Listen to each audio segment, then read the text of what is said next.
12-15 लोग जाएंगे हाथों में तलवार लेकर के, जो दिखेगा ऐसे मारेंगे, ऐसे मारेंगे। और तब भी उम्मीद करते हैं कि सरकार उन पर लाठी न बरसाए, उम्मीद करते हैं शांति से हम उनकी आरती उतारे। ये नहीं हो सकता। लेकिन आपका मनमानापन था, क्योंकि आपको हिंदू आस्था के साथ खिलवाड़ करनी थी, चिढ़ाना था। तबके तक, हर एक व्यक्ति तक सुरक्षा पहुंचनी चाहिए। सुरक्षा सबको देंगे, लेकिन तुष्टिकरण किसी का नहीं करेंगे, किसी का तुष्टिकरण नहीं, सुरक्षा सबको। सारे पर्व और त्योहार लोग अपनी अपनी परंपरा के अनुसार मनाएं, लेकिन एक दूसरे के पर्व और त्योहारों में व्यवधान डालोगे तो फिर उसका खामियाजा भी भुगतना पड़ेगा। हम लोगों ने इसी प्रक्रिया को आगे बढ़ाने का कार्य किया। आज एक नया परसेप्शन उत्तर प्रदेश का जगह है। बड़े से बड़े आयोजन को हम संपन्न कर सकते हैं, वो कावड़ यात्रा हो या फिर दीपोत्सव का उत्सव, रंगोत्सव हो या देव दीपावली, प्रयागराज कुंभ हो या फिर उन सभी पर्व और त्योहारों को जिनको आप लोगों ने बंद करवा दिया था। यानी थानों में जन्माष्टमी नहीं मनेगी, कावड़ यात्रा नहीं जाने देंगे, डीजे नहीं बजने देंगे।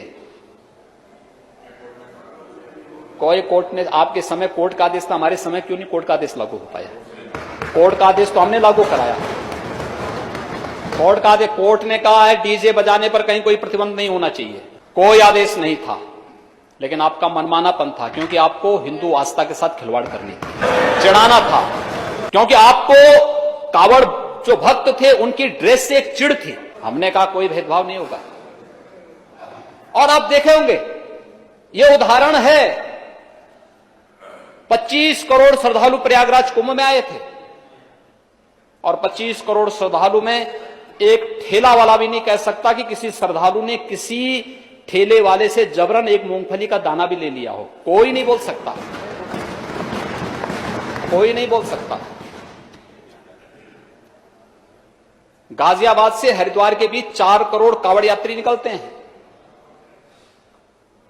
एक भी कावड़ यात्री पर कोई आरोप नहीं लगा सकता कि उसने किसी के साथ जबरन किया हो। अयोध्या में दीपोत्सव के कार्यक्रम में 5.5 लाख श्रद्धालु आए थे, पर्यटक भी आए थे, कोई नहीं कह सकता। लाखों की संख्या में रंगोत्सव के कार्यक्रम में बरसाना में श्रद्धालु आते हैं। एक आरोप न महिला सुरक्षा से संबंधित है और न ही किसी व्यापारी, किसी आम नागरिक, किसी भी जाति, मत और मजहब को मानने वाला व्यक्ति हो, किसी के साथ कोई भेदभाव नहीं। दीपोत्सव, देव दीपावली, काशी में 25 लाख श्रद्धालु आता है, कोई शिकायत नहीं। लोग आते हैं पूरी श्रद्धा भाव के साथ, कहीं कोई समस्या नहीं। अभी माघ मेला हुआ पर प्रयागराज में 2.5 से 3 करोड़ श्रद्धालु आए थे, कहीं कोई तिनका नहीं हिल रहा है। लेकिन कुछ लोग हैं, 12-15 लोग जाएंगे हाथों में तलवार लेकर के, जो दिखेगा ऐसे मारेंगे, ऐसे मारेंगे। और तब भी उम्मीद करते हैं कि सरकार उन पर लाठी न बरसाए, उम्मीद करते हैं शांति से हम उनकी आरती उतारे। ये नहीं हो सकता।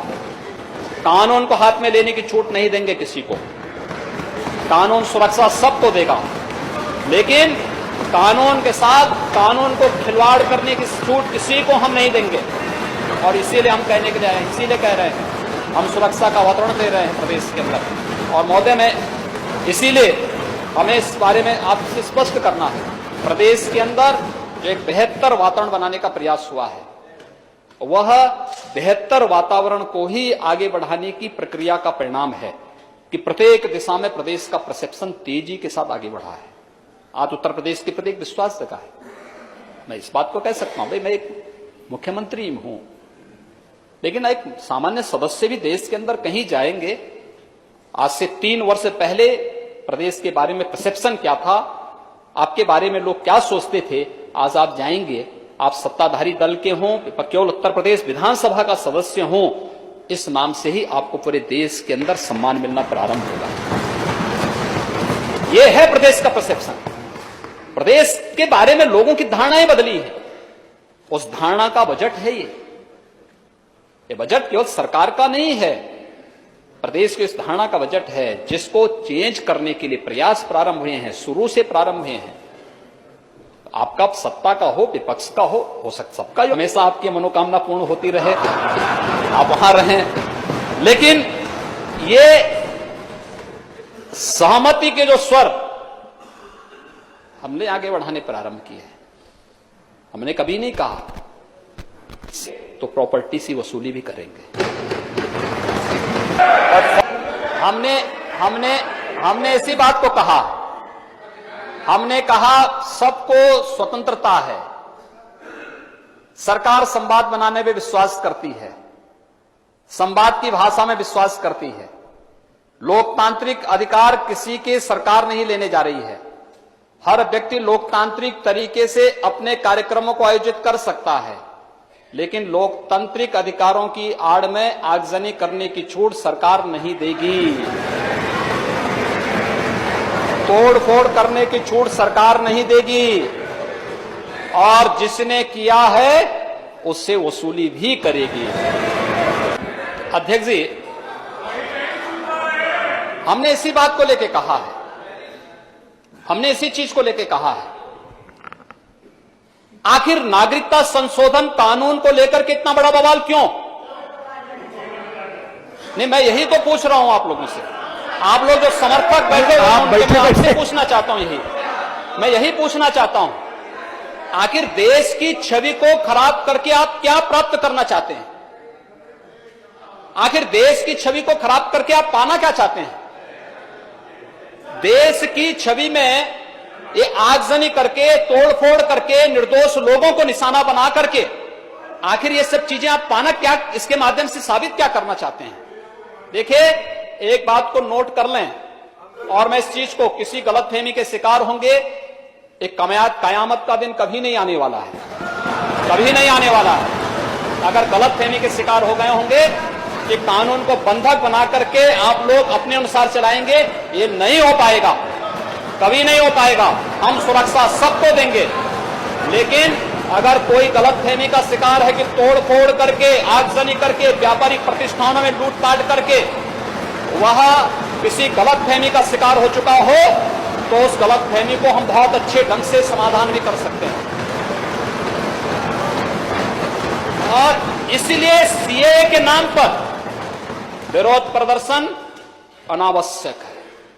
ये नागरिकता देने का कानून है, कांग्रेस की सरकार ने ही बनाया था।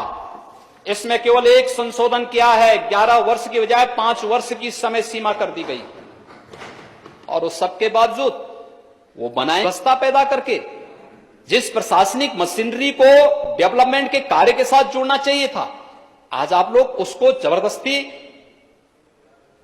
केवल कानून व्यवस्था को बनाए रखने के लिए उसकी ऊर्जा का दूसरी तरफ डाइवर्ट कर रहे हैं, प्रदेश के विकास को अवरुद्ध कर रहे हैं, देश की छवि को खराब करने का कुत्सित प्रयास किया जा रहा है। जब देश दुनिया की एक आर्थिक ताकत बनने की ओर अग्रसर है, और तब विपक्ष का इस प्रकार का रवैया अत्यंत ही गैर जिम्मेदाराना पूर्ण है। मैं इस बारे में कहना चाहता हूं, और सदन से अच्छा विरोध आप कहां दर्ज कर सकते हैं?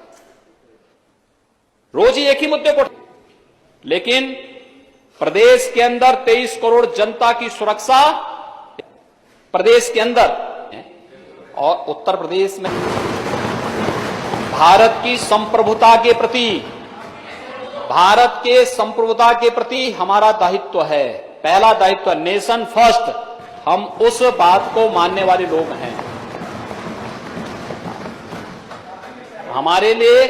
हमारे लिए कोई परिवार और कोई व्यक्ति नहीं, देश पहला है, और देश में योग्य नेतृत्व है, उनके सानिध्य में पूरी व्यवस्था देश के अंदर भारत को एक भारत श्रेष्ठ भारत बनाने और भारत को दुनिया की एक ताकत बनाने की ओर जो अग्रसर है।